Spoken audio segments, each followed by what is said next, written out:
berasal dari makhluk hidup sebelumnya atau berasal dari ovum ya atau dari telur. Nah, ini ya. Omne vivo ex ovum, omne ovum ex vivo. Bahwa makhluk hidup itu berasal dari telur dan telur berasal dari makhluk hidup. Kita nggak tahu mana yang lebih dulu, telurnya dulu atau vivonya dulu, ya itu. Nah, kita melihat sejarah sedikit ya mikrobiologi yang penting saja. Sebetulnya banyak. Nah, yang perlu kita hargai dari pahlawan mikrobiologi yaitu Anthony van Leeuwenhoek.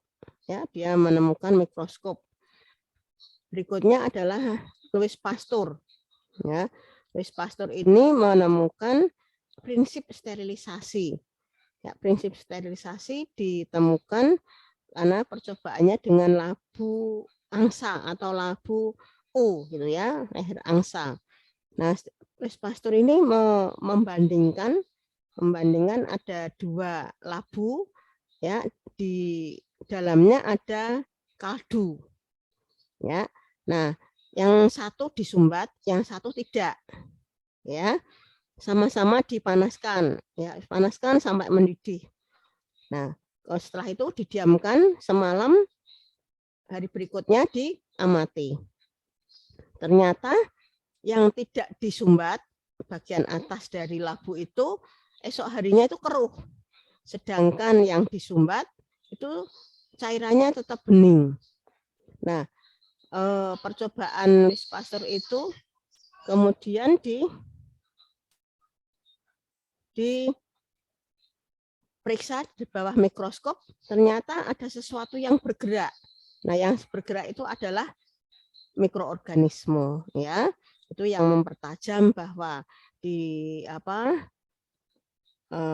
sterilisasi diantaranya dengan pemanasan, ya, itu bisa membunuh mikroorganisme, ya. Itu prinsip dasar yang ditemukan oleh Louis Pasteur. Nah, beliau pada saat itu tidak mensterilkan mensterilkan kaldu tadi, tapi dia memanaskannya pada suhu 70 ya, pada suhu 70 ya, pasteurisasi itu. Ya, itu. Nah, dari hasilnya dia ada yang keruh dan ada yang tidak.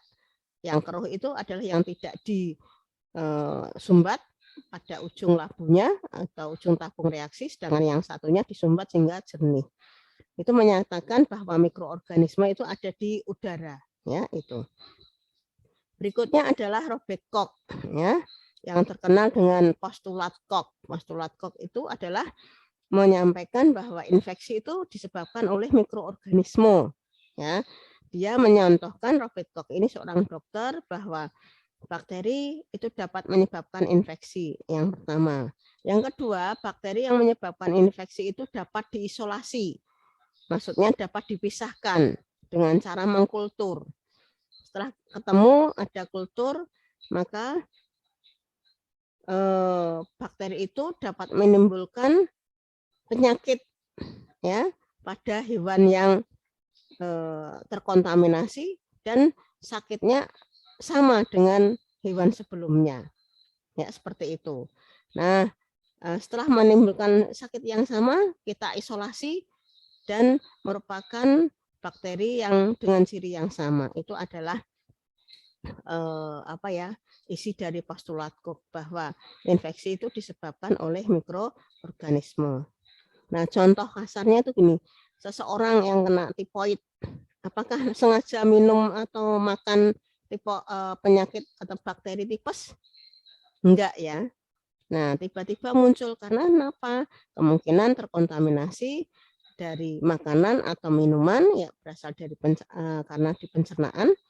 Nah, makanan atau minuman itu terkontaminasi dan dikonsumsi. Esok harinya, 7 hari berikutnya, dia dengan gejala panas yang tinggi, ya, kemudian diambil darahnya, dikultur, ya, darahnya, oh ternyata ada sesuatu mikroorganisme. Mikroorganisme itu kalau disuntikkan pada hewan coba atau orang lagi, ya nanti dengan gejala yang sama, ya seperti itu adalah postulat Koch. Nah, penemu antibiotik yaitu Alexander Fleming, di mana dia menemukan penisilin, ya. Nah, halo, terlihat ini gambar saya? Terlihat, Bu.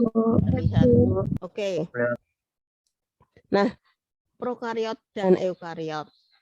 Nah, kita harus tahu karena kita akan membahas materi tentang prokariot, ya. Di dalamnya adalah bakteri, ya. Kalau Anda cermati dari prokariot dan eukariotik ini, kira-kira apa bedanya? Atau mungkin istilah prokariot dan eukariot, ada yang tahu? Silahkan. Halo, ada yang tahu dengan istilah prokariot dan eukariot? Halo? Halo? Bisa dengar suara saya? Bisa, Bu. Ada yang tahu arti prokariot atau eukariot? Eukariot. Intinya belum sempurna, Bu. Intinya belum sempurna. Kalau eukariot? Ya, jadi kariot itu inti, ya. Nah, kemudian yang prokariot, nah ini apakah belum, pro itu belum, ya. Apakah belum punya inti? Sedangkan eukariot itu adalah inti yang sempurna, sudah punya inti, gitu ya. Nah, maksudnya di sini kalau pro itu belum. Jadi organisme bukan yang tidak punya inti, tidak, tetapi intinya itu tidak ada bungkusnya. Sehingga letaknya di mana itu tidak terlihat jelas. Ya, jadi prokariotik ini adalah organisme atau mikroorganisme di mana intinya tidak dibungkus oleh membran nukleus, ya, membran nukleus. Itu prokariot. Nah, sedangkan eukariot itu intinya sudah terbungkus oleh membran nukleus, ya, membran inti, sehingga letaknya itu jelas karena dia ada di dalam pembungkus inti. Ya. Nah, kemudian kalau Anda lihat komposisi dari sel eukariot dan prokariot, kalau sel eukariot ini kompleks, ya, komponennya. Ada dinding sel, ya, dari luar, ya, ada membran sel, ada sitoplasma, ada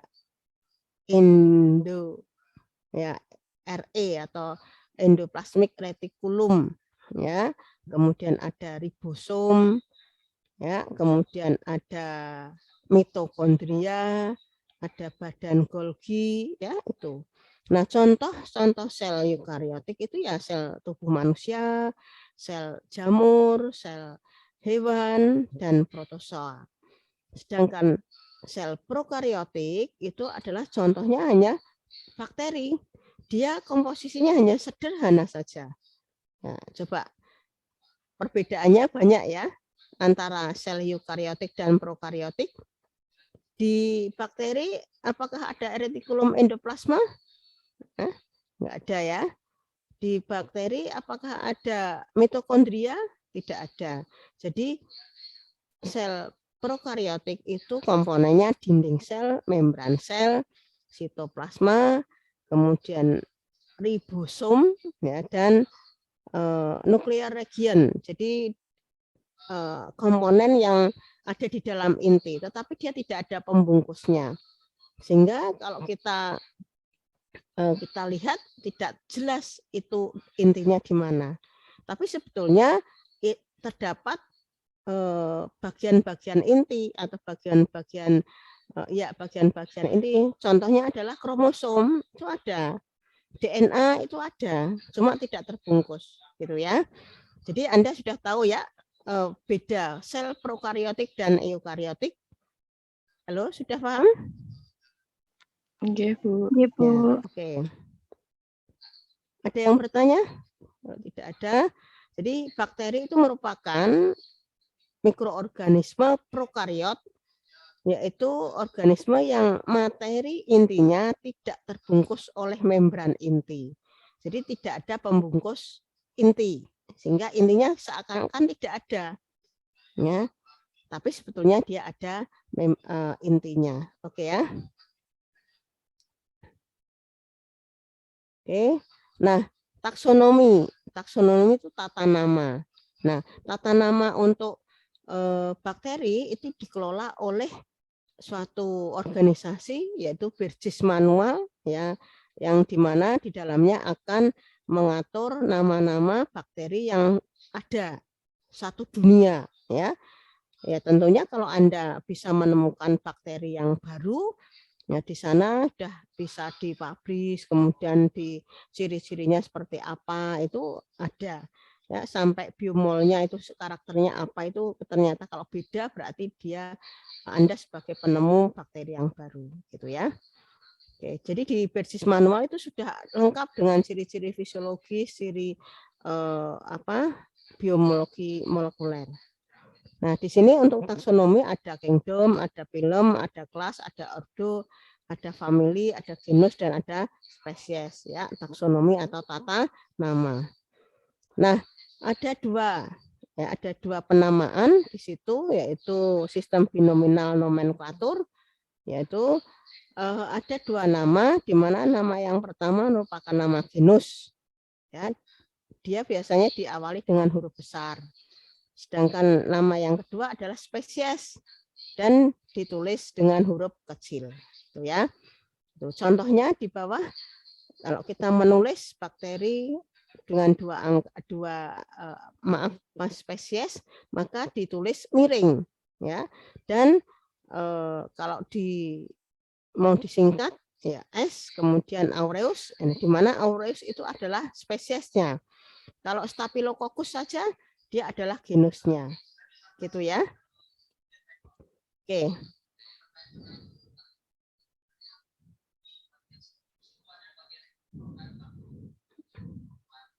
Nah, di sini mikroorganisme kalau kita ingin melakukan identifikasi, ya identifikasi, maka kita harus tahu morfologi selnya, ya, mikroskopis, ya, lihat secara mikroskopis. Kemudian morfologi koloni, ya, koloni itu ada di media, ya, kita lihat dengan cara mengkultur, ya, menginokulasi pada media, ya. Kemudian uji biokimianya, ya, uji biokimianya bagaimana. Kemudian kimia, ya, secara kimia, analisis kimianya bagaimana. Kemudian serologi, di situ serologi itu adalah menimbulkan penyakit apa, gejala klinisnya bagaimana, ya, seperti itu. Kemudian genetika dari bakteri itu, ya. Nah, kalau kita ingin belajar tentang bakteri, maka kita harus tahu morfologi sel bakteri. Ya, mungkin kamu di semak, ya, ini semak sudah ada gambaran kokus itu bulat, ya, arti dari kokus itu bulat. Nah, di situ sebetulnya kita tidak boleh menentukan nama bakteri berdasarkan bentuk saja, nggak boleh, harus ada uji fisiologisnya. Nah, contohnya ada dua-dua, maka disebut dengan diplococcus. Ada kokus yang berserakan, itu ada, kita belum tahu namanya, tapi dia kokus bergerombol. Kalau ke Staphylococcus, maka harus dilakukan identifikasi secara fisiologis, itu cirinya apa. Ya, ada kokus berderet, ada kokus 4x4, ada kokus yang 4 tapi seperti kubus, yaitu Tetracoccus atau Sarcina lutea, ya, itu. Nah, ini contoh dari bakteri yang bentuknya kokus, GO, ya, seperti biji kopi, ya, ada Branhamella, ada Gaffia tetragena, ya, 4x4, ya, tetra. Nah,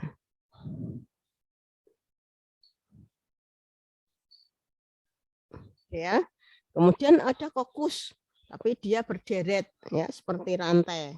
Ada kokus tapi dia bergerombol, ya, seperti buah anggur, tidak katakanlah tidak harus genap, itu tidak, ya berserakan, katakanlah seperti itu. Itu adalah kokus bergerombol. Ya.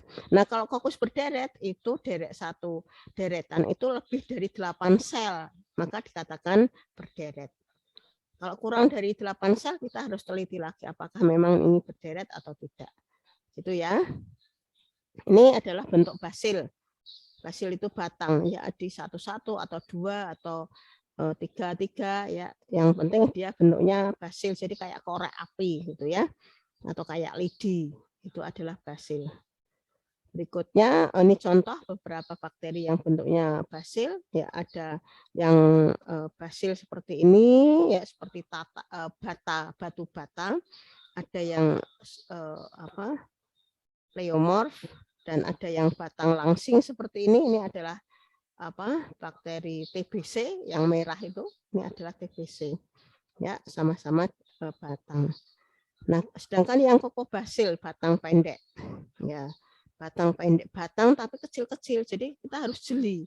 Kadang-kadang di sini kita tidak jeli sehingga kayak kokus, tapi sebetulnya dia bukan kokus, ya. Istilahnya dengan kokobasil, ya. Hemophilus itu ada di hidung. Pada orang-orang yang flu biasanya sering ditemukan, ya. Kemudian bentuk spiral atau lengkung, ya. Nah, ada yang bentuknya spiral seperti per itu, ada yang bentuknya lengkung, ya, ada yang bentuknya koma, ya ada. Nah, kalau yang bentuknya koma itu ya ada nanti bakteri tertentu, ya, batang. Tapi kalau di kultur pada media ada agar ada garamnya, dia cenderung lengkung. Itu adalah karakter, ya, ciri itu beda. Ya, dari Vibrio misalnya, ya seperti itu. Nah, ini spiral, ya, bentuknya spiral itu begini, ya. Contohnya Treponema pallida. Treponema pallida ini bakteri yang menyebabkan sipilis, ya, seperti itu. Atau leptospira. Leptospira itu wabah pasca banjir. Jadi di pembawanya adalah tikus, hewan mengerat, ya, itu yang menyebabkan leptospirosis. Sedangkan yang koma itu adalah bakteri yang bentuknya batang koma, contohnya adalah Vibrio cholera. Ya. Berikutnya adalah struktur sel bakteri. Saya dikasih waktu sampai jam berapa ya, Mbak?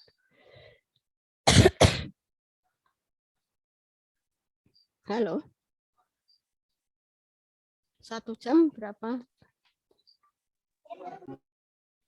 Dikasih waktu sampai jam 14.40. 14.40. Oke. Kita lanjutkan ya, struktur sel bakteri. Nah, struktur sel bakteri itu melihatnya tidak hanya dengan mikroskop saja, ya, dengan mikroskop biasa tidak, tapi dengan mikroskop medan ultraviolet, ya, ultraviolet. 14.40. Ya. Oke. Ya, nah struktur sel bakteri seperti tadi kita sudah tahu perbedaan sel prokariotik dan eukariotik, ya, pro dan eukariot. Nah, kalau prokariotik yang bakteri ini, ya, dinding selnya awal, ya, dinding sel, kemudian ada membran sel, bawahnya ada sitoplasma, itu cairan, ada ribosom, ya, ribosom fungsinya untuk apa? Halo?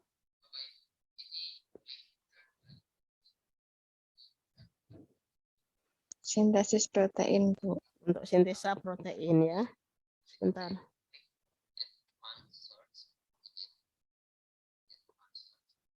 Sebentar ya. Iya, Bu.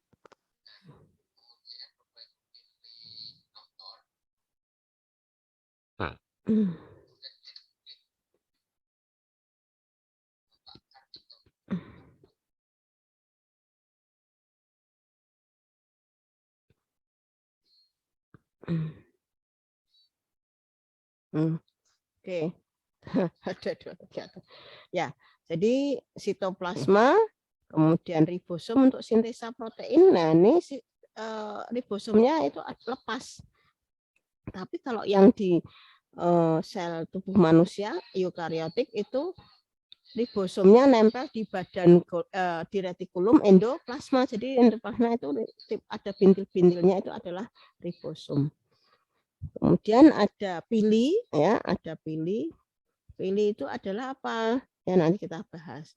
Ada kapsul, ada apa, endospora, ya, ada flagel, ada mitokondria, ada granula metakromatik, ya, itu adalah komponen tambahan dari bakteri, gitu ya.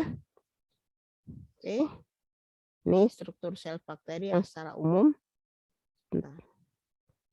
Nah, kita bahas sekarang dinding sel. Ini sebetulnya dinding sel itu bagian Bu Cici biasanya, ya, tapi nggak apa-apa.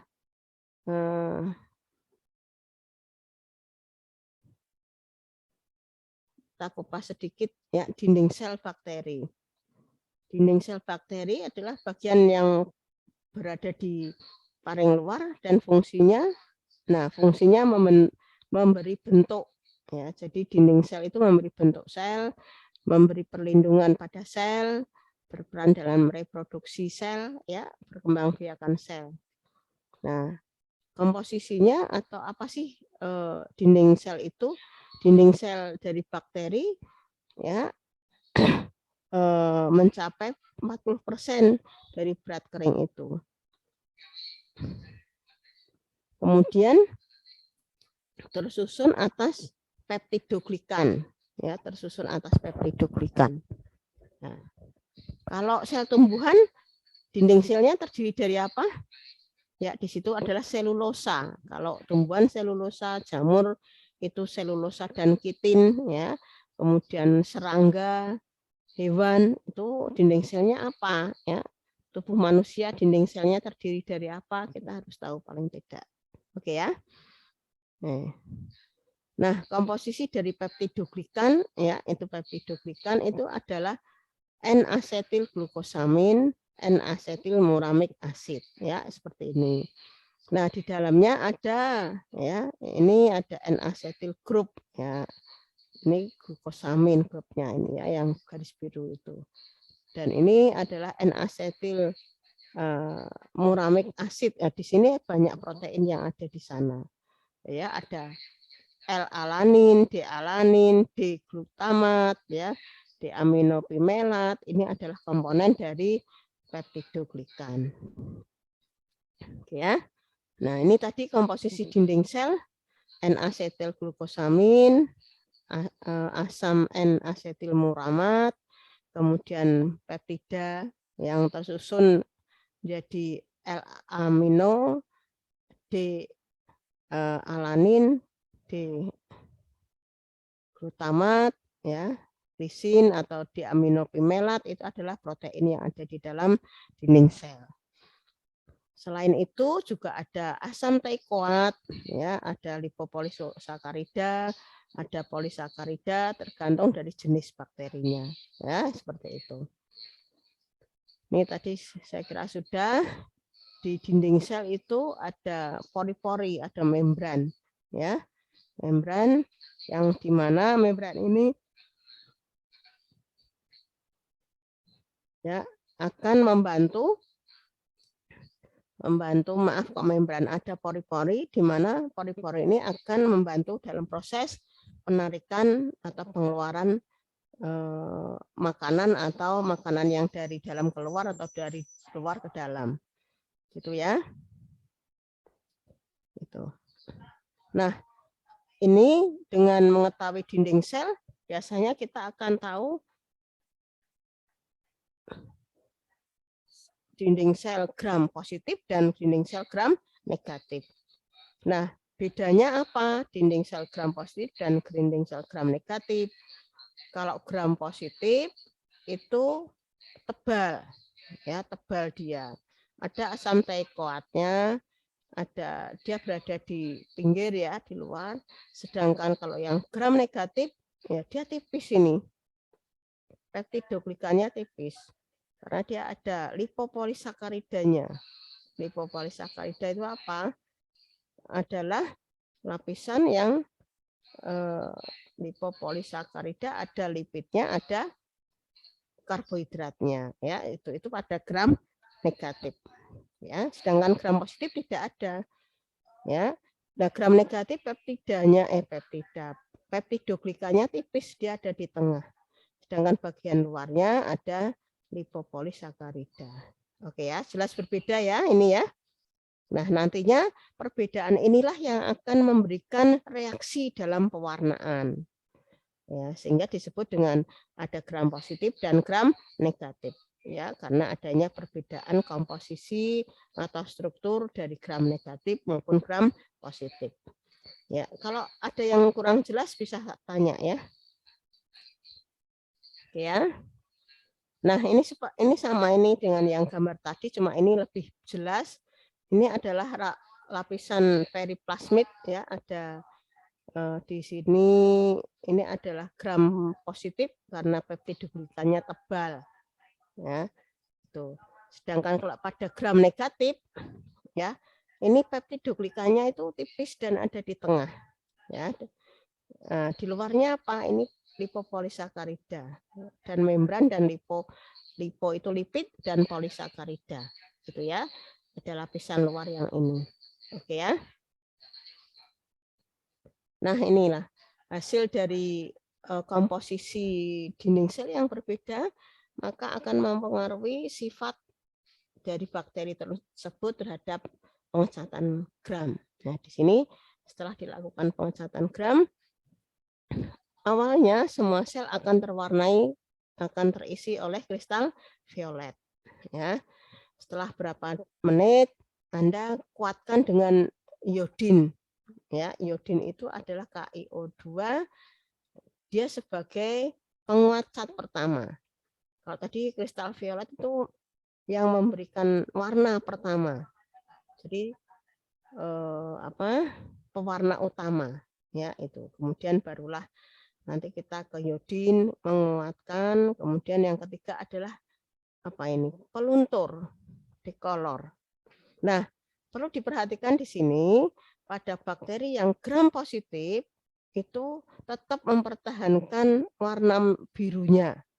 Sedangkan yang gram negatif mengeluarkan warna birunya sehingga dia kosong. Ya. Nah, setelah dia kosong, pada saat ditambahkan kristal violet, safranin, maka yang tadinya kosong ya terisi dengan warna safranin.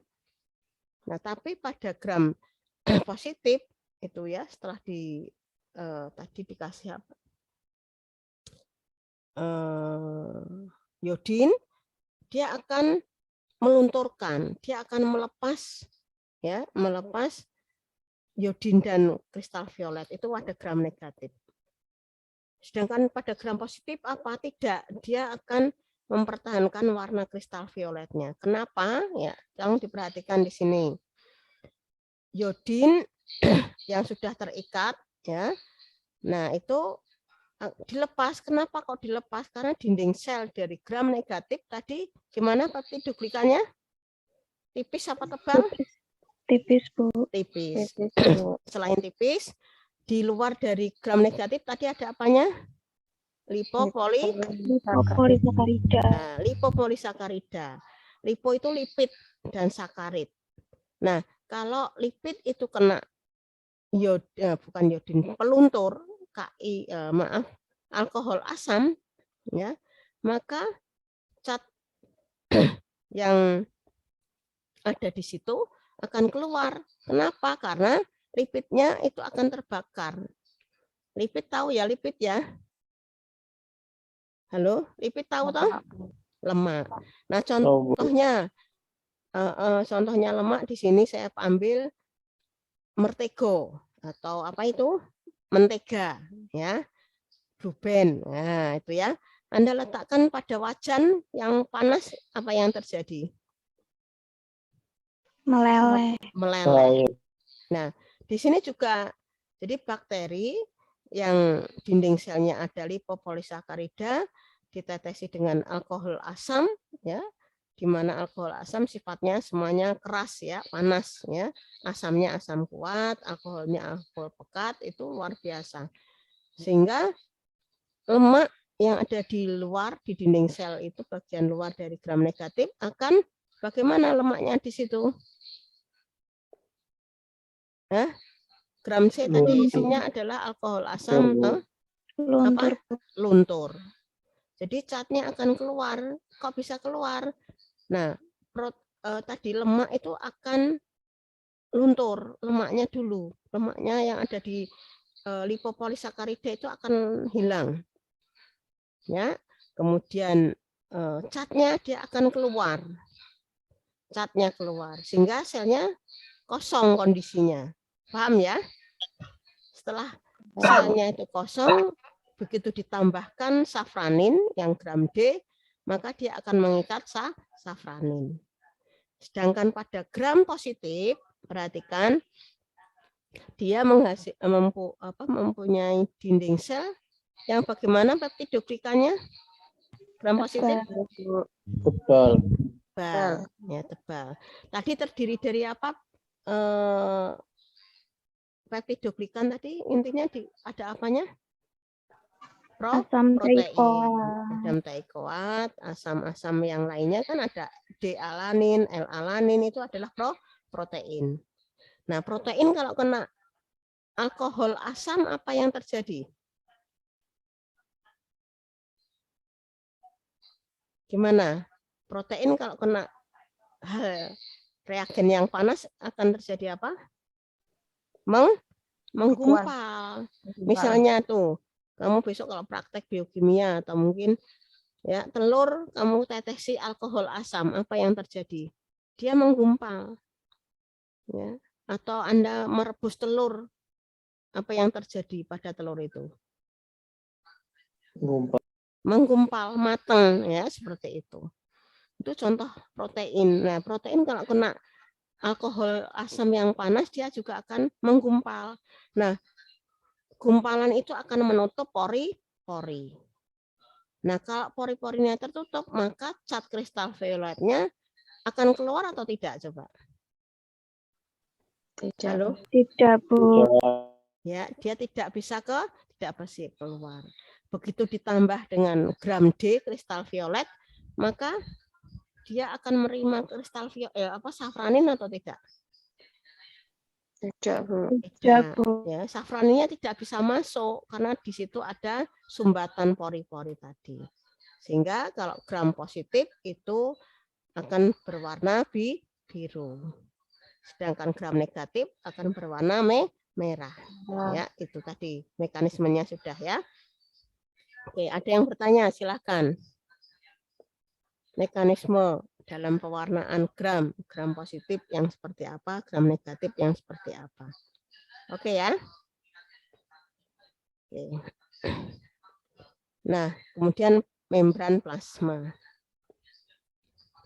Di bawah dinding sel itu ada membran, ya, namanya membran plasma. Membran ini fungsinya sebagai selaput untuk membungkus sitoplasma. Jadi kalau Anda